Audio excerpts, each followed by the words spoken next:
1956 November 1 Kerala സംസ്ഥാനം നിലവിൽ വരുമ്പോൾ എത്ര ജില്ലകളുണ്ടായിരുന്നു? 5 ജില്ലകളുണ്ടായിരുന്നു. 1956 നവംബർ 1 കേരളം നിലവിൽ വരുമ്പോൾ ഉണ്ടായിരുന്നത് 5 ജില്ലകളാണ്. ആ 5 ജില്ലകൾ ഏതൊക്കെയാണെന്ന് നോക്കാം. തിരുവനന്തപുരം, കൊല്ലം, കോട്ടയം, തൃശ്ശൂർ, മലബാർ. കേരളം നിലവിൽ വന്നപ്പോൾ ഉണ്ടായിരുന്ന 5 ജില്ലകളാണ് തിരുവനന്തപുരം, കൊല്ലം, കോട്ടയം, തൃശ്ശൂർ, മലബാർ. ഏത് കേന്ദ്രഭരണ പ്രദേശത്തിന്റെ ഭാഗമാണ് കേരളത്തിനുള്ളിൽ സ്ഥിതി ചെയ്യുന്നത്? പുതുച്ചേരി എന്ന കേന്ദ്രഭരണ പ്രദേശത്തിന്റെ ഭാഗം സ്ഥിതി ചെയ്യുന്നത് കേരളത്തിനുള്ളിലാണ്. പുതുച്ചേരിയുടെ ഭാഗമായ മാഹിയാണ് കേരളത്തിനുള്ളിൽ സ്ഥിതി ചെയ്യുന്ന കേന്ദ്രഭരണ പ്രദേശം. പുതുച്ചേരിയുടെ ഭാഗമായ മാഹിയാണ് കേരളത്തിനുള്ളിൽ സ്ഥിതി ചെയ്യുന്ന കേന്ദ്രഭരണ പ്രദേശം. ഏറ്റവും ഒടുവിലായി രൂപം കൊണ്ട കേരളത്തിലെ ജില്ലയാണ് കാസർഗോഡ്. 1984 മെയ് 24 കാസർഗോഡ് ജില്ല രൂപം കൊള്ളുന്നത്. കാസർഗോഡ് ജില്ല രൂപം കൊണ്ടത് 1984 മെയ് 24 കേരളത്തിൽ എത്ര മുനിസിപ്പൽ കോർപ്പറേഷനുകളാണുള്ളത്? 6. കേരളത്തിലുള്ള മുനിസിപ്പൽ കോർപ്പറേഷനുകളുടെ എണ്ണം 6 ഏറ്റവും ഒടുവിലായി നിലവിൽ വന്ന മുനിസിപ്പൽ കോർപ്പറേഷനാണ് കണ്ണൂർ. കേരളത്തിലെ തിരഞ്ഞെടുക്കപ്പെട്ട എത്ര പാർലമെന്റ് അംഗങ്ങളാണുള്ളത്? കേരളത്തിൽ നിന്നും തിരഞ്ഞെടുക്കപ്പെട്ട പാർലമെന്റ് അംഗങ്ങൾ 29 ലോകസഭയിൽ 20, രാജ്യസഭയിൽ 9. അങ്ങനെ ടോട്ടൽ 29 അംഗങ്ങളാണ് കേരളത്തിൽ നിന്നും തിരഞ്ഞെടുക്കപ്പെടുന്ന പാർലമെന്റ് അംഗങ്ങൾ. ലോകസഭയിൽ 20, രാജ്യസഭയിൽ 9. കേരളത്തിലെ ഏറ്റവും ജനസംഖ്യ കൂടിയ ജില്ലയാണ് മലപ്പുറം. മലപ്പുറമാണ്. കേരളത്തിലെ സ്ത്രീ പുരുഷ അനുപാതം 1084/1000 കേരളത്തിലെ സ്ത്രീ പുരുഷ അനുപാതം എന്ന് പറയുന്നത് 1084/1000 എന്നാണ്. കേരളത്തിന്റെ ജനസാന്ദ്രത 860 ചതുരശ്ര കിലോമീറ്റർ ആണ്.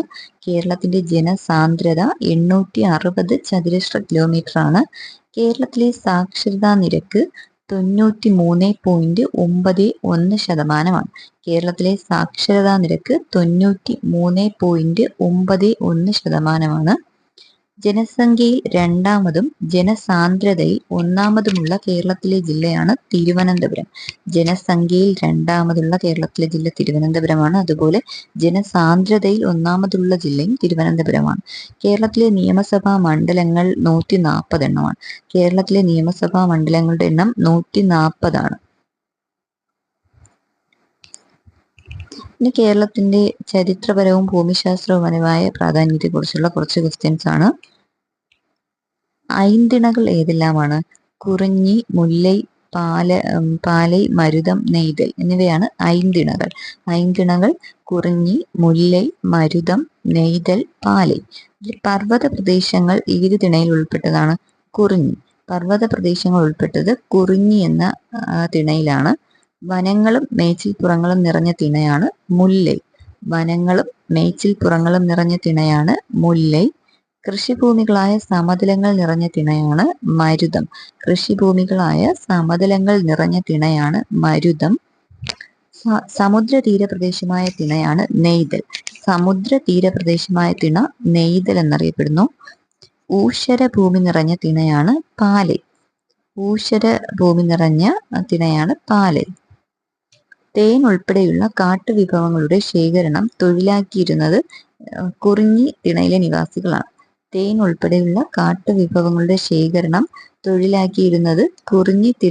നിവാസികളാണ്. കാലിമേക്കലും അനുബന്ധ തൊഴിലുകളും നടത്തിയിരുന്നത് മുല്ലൈ തിണയിലെ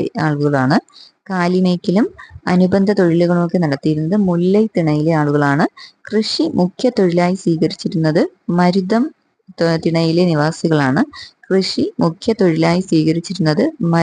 തിണയിലെ നിവാസികളാണ്. മത്സ്യബന്ധനം ഏത് തിണയിലെ മുഖ്യ ഉപജീവന മാർഗമായിരുന്നു? നെയ്തലിലെ മുഖ്യ ഉപജീവന മാർഗമാണ് മത്സ്യബന്ധനം. കൊള്ളയടി മുഖ്യ തൊഴിലാക്കിയിരുന്നത് ഏത് തിണയിലെ ജനങ്ങളാണ്? പാലൈ തിണയിലെ ജനങ്ങളാണ് കൊള്ളയടിച്ചിരുന്നത്. അവിടെ ഊഷരഭൂമിയായിരുന്നു. അപ്പൊ അതുകൊണ്ട് തന്നെ അവർ കൊള്ളയടിയായിരുന്നു അവരുടെ മുഖ്യ തൊഴിൽ. ഏറ്റവും അധികം ഭക്ഷ്യധാന്യങ്ങൾ ഉൽപ്പാദിപ്പിച്ചിരുന്നത് ഏത് തിണയിലാണ്? മരുതം. മരുതം തിണയിലാണ് ഏറ്റവും അധികം ഭക്ഷ്യധാന്യങ്ങൾ ഉൽപ്പാദിപ്പിച്ചിരുന്നത്. പെരിയാറിൽ ഏത് വർഷമുണ്ടായ വെള്ളപ്പൊക്കത്തെ തുടർന്നാണ് കൊടുങ്ങല്ലൂർ തുറമുഖം നികന്നുപോയത്? പെരിയാറിൽ ഏതു വർഷമുണ്ടായ വെള്ളപ്പൊക്കത്തെ തുടർന്നാണ് കൊടുങ്ങല്ലൂർ അഴിമുഖം നികന്നുപോയത്? 1341 വെള്ളപ്പൊക്കത്തെ തുടർന്നാണ് കൊടുങ്ങല്ലൂർ അഴിമുഖം നികന്നുപോയത്. പെരിയാറിൽ 1341 ഒരു വലിയ വെള്ളപ്പൊക്കമുണ്ടായി. ആ വെള്ളപ്പൊക്കത്തെ തുടർന്നാണ് കൊടുങ്ങല്ലൂർ അഴിമുഖം നികന്നുപോയത്. തെക്ക് പടിഞ്ഞാറൻ കാലവർഷക്കാറ്റിന്റെ ഗതി കണ്ടുപിടിച്ച ഈജിപ്ഷ്യൻ നാവികനാണ് ഹിപ്പാലസ്. തെക്ക് പടിഞ്ഞാറൻ കാലവർഷക്കാറ്റിന്റെ ഗതി കണ്ടുപിടിച്ച ഈജിപ്ഷ്യൻ നാവികനാണ് ഹിപ്പാലസ്. AD 45 തെക്ക് പടിഞ്ഞാറൻ കാലവർഷക്കാറ്റിന്റെ ഗതി കണ്ടുപിടിച്ച ഈജിപ്ഷ്യൻ നാവികൻ ഹിപ്പാലസ് ആണ്. ഇത് കണ്ടുപിടിച്ചത് AD 45. ചാണക്യന്റെ അർത്ഥശാസ്ത്രത്തിൽ ചൂർണി എന്ന് വിളിക്കപ്പെടുന്ന കേരളത്തിലെ നദിയാണ് പെരിയാർ. ചാണക്യന്റെ അർത്ഥശാസ്ത്രത്തിൽ ചൂർണി എന്ന് വിളിക്കപ്പെടുന്ന കേരളത്തിലെ നദിയാണ് പെരിയാർ. കേരളത്തിലെ ഏത് നദിയാണ് പ്രാചീന കാലത്ത് ബാരിസ് എന്നറിയപ്പെട്ടിരുന്നത്? അത് പമ്പയാണ്. കേരളത്തിൽ പ്രാചീന കാലത്ത് ബാരിസ് എന്നറിയപ്പെട്ടിരുന്ന നദി പമ്പയാണ്. ബാരിസ് എന്നറിയപ്പെട്ടിരുന്ന നദിയാണ് പമ്പ. കേരളത്തിലെ മരുമക്കത്തായത്തെക്കുറിച്ച് ആദ്യമായി സൂചിപ്പിക്കുന്ന വിദേശ ഗ്രന്ഥകാരനാണ് ഫ്രിയാർ ജോർദാനസ്. ഫ്രിയർ ജോർദാനസ് ആണ് കേരളത്തിലെ മരുമക്കത്തായത്തെക്കുറിച്ച് സൂചന നൽകുന്ന ആദ്യത്തെ വിദേശ ഗ്രന്ഥകാരൻ. ആരാണ് മാർഗദർശിയായ ഇംഗ്ലീഷുകാരൻ എന്നറിയപ്പെടുന്നത്? മാസ്റ്റർ റാൽഫ് ഫിച്ച് ആണ്. മാർഗദർശിയായ ഇംഗ്ലീഷുകാരൻ എന്നറിയപ്പെടുന്നത് മാസ്റ്റർ റാൽഫ് ഫിച്ച് ആണ്. മട്ടാഞ്ചേരിയിലെ ഡച്ച് കൊട്ടാരം 1555 പണിതീർത്ത യൂറോപ്യന്മാരാണ് പോർച്ചുഗീസുകാർ. മട്ടാഞ്ചേരിയിലെ ഡച്ച് കൊട്ടാരം 1555 പണിതീർത്ത യൂറോപ്യന്മാർ പോർച്ചുഗീസുകാരാണ്. യവനപ്രിയ എന്ന് സംസ്കൃത ഗ്രന്ഥകാരന്മാർ വിശേഷിപ്പിച്ച സുഗന്ധദ്രവ്യമാണ് കുരുമുളക്. യവനപ്രിയ എന്ന് സംസ്കൃത ഗ്രന്ഥകാരന്മാർ വിശേഷിപ്പിച്ച സുഗന്ധദ്രവ്യമാണ് കുരുമുളക്. പ്രാചീന ഭാരതത്തിലേക്കുള്ള പ്രവേശന കവാടം എന്നറിയപ്പെട്ട കേരളത്തിലെ തുറമുഖമാണ് കൊടുങ്ങല്ലൂർ. പ്രാചീന ഭാരതത്തിലേക്കുള്ള പ്രവേശന കവാടം എന്നറിയപ്പെട്ട കേരളത്തിലെ തുറമുഖം കൊടുങ്ങല്ലൂർ ആണ്.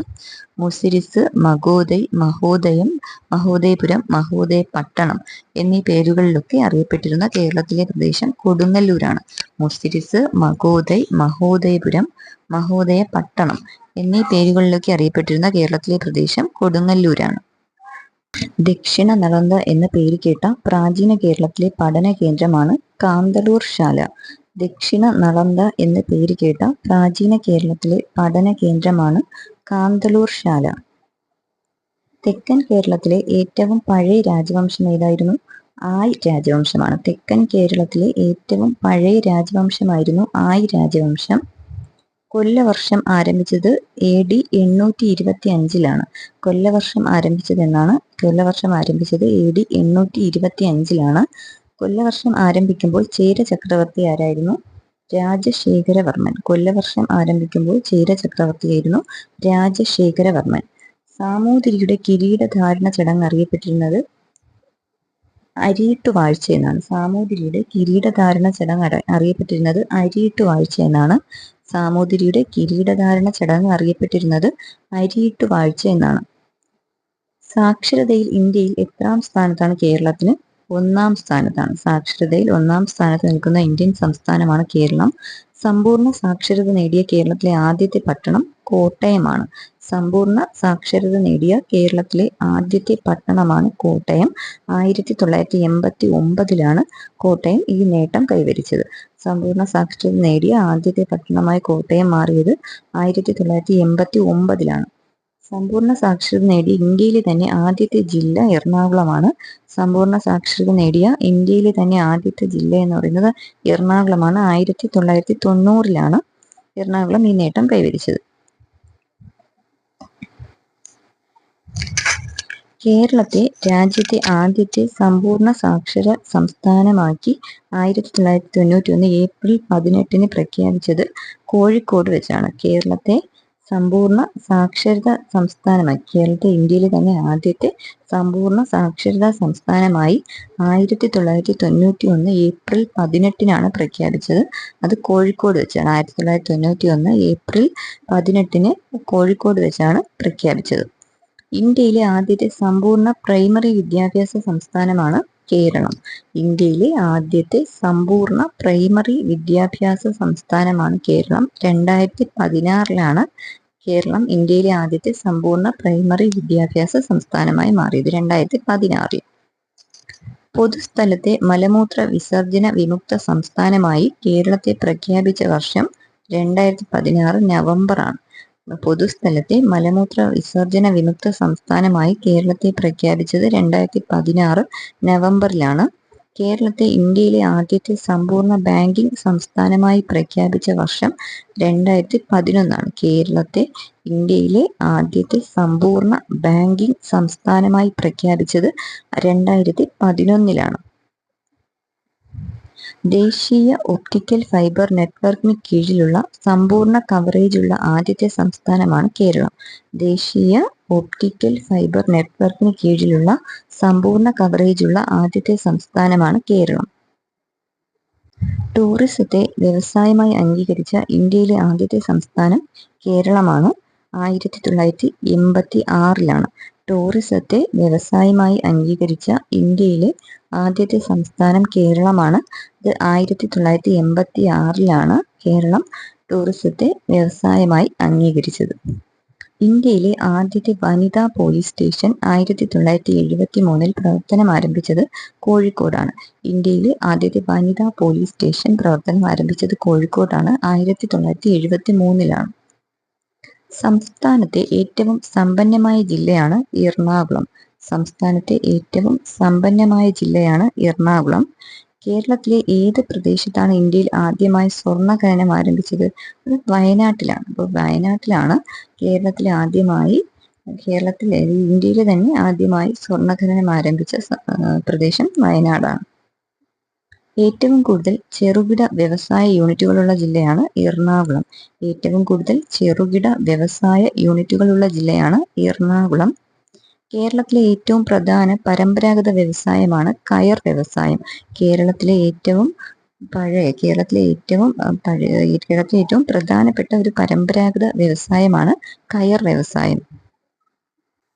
കേരളത്തിൽ ഏറ്റവും കൂടുതൽ ഫാക്ടറികളുള്ള ജില്ലയാണ് എറണാകുളം. കേരളത്തിൽ ഏറ്റവും കൂടുതൽ ഫാക്ടറികളുള്ള ജില്ല എറണാകുളമാണ്. സംസ്ഥാന കൈത്തറി വികസന കോർപ്പറേഷൻ അതായത് ഹാൻഡ് വീവ്. സംസ്ഥാന കൈത്തറി വികസന കോർപ്പറേഷനാണ് ഹാൻഡ് വീവ് എന്നറിയപ്പെടുന്നത്. ഈ ഹാൻഡ് വീവ് സ്ഥാപിതമായ വർഷം 1968. സംസ്ഥാന കൈത്തറി വികസന കോർപ്പറേഷനായ ഹാൻഡ് വീവ് സ്ഥാപിതമായ വർഷം 1968. കേരളത്തിലെ ആദ്യത്തെ തുണിമില്ല് ആരംഭിച്ചത് 1881 കൊല്ലത്താണ്. കേരളത്തിലെ ആദ്യത്തെ തുണിമില്ല് 1889 സ്ഥാപിച്ചത് കൊല്ലത്താണ്. 1859 കേരളത്തിലെ ആദ്യത്തെ കയർ ഫാക്ടറി ആലപ്പുഴയിൽ ആരംഭിച്ച അമേരിക്കക്കാരനാണ് ജെയിംസ് ഡാറ. ഡാറാസ് നെയിൽ എന്നാണ് അത് അറിയപ്പെടുന്നത്. 1859 കേരളത്തിലെ ആദ്യത്തെ കയർ ഫാക്ടറി ആലപ്പുഴയിൽ ആരംഭിച്ചത്. ഇത് ആരംഭിച്ച അമേരിക്കക്കാരൻ ജെയിംസ് ഡാറയാണ്. കേരളത്തിലെ കശുവണ്ടി വ്യവസായത്തിന്റെ കേന്ദ്രമാണ് കൊല്ലം. കേരളത്തിലെ കശുവണ്ടി വ്യവസായത്തിന്റെ കേന്ദ്രം കൊല്ലമാണ്. കശുവണ്ടി ഉൽപാദനത്തിൽ ഒന്നാമതുള്ള ജില്ലയാണ് കണ്ണൂർ. കശുവണ്ടി ഉൽപാദനത്തിൽ ഒന്നാമതുള്ള ജില്ലയാണ് കണ്ണൂർ. ഏത് വ്യവസായ മേഖലയിലെ സഹകരണ സ്ഥാപനമാണ് കാപ്പെക്സ്? കാപ്പെക്സ് എന്നറിയപ്പെടുന്നത് കശുവണ്ടി മേഖലയിലെ സഹകരണ സ്ഥാപനമാണ് കാപ്പെക്സ്. കശുവണ്ടിയുമായി ബന്ധപ്പെട്ട കശുവണ്ടി വ്യവസായ മേഖലയിലെ സഹകരണ സ്ഥാപനമാണ് കാപ്പെക്സ്.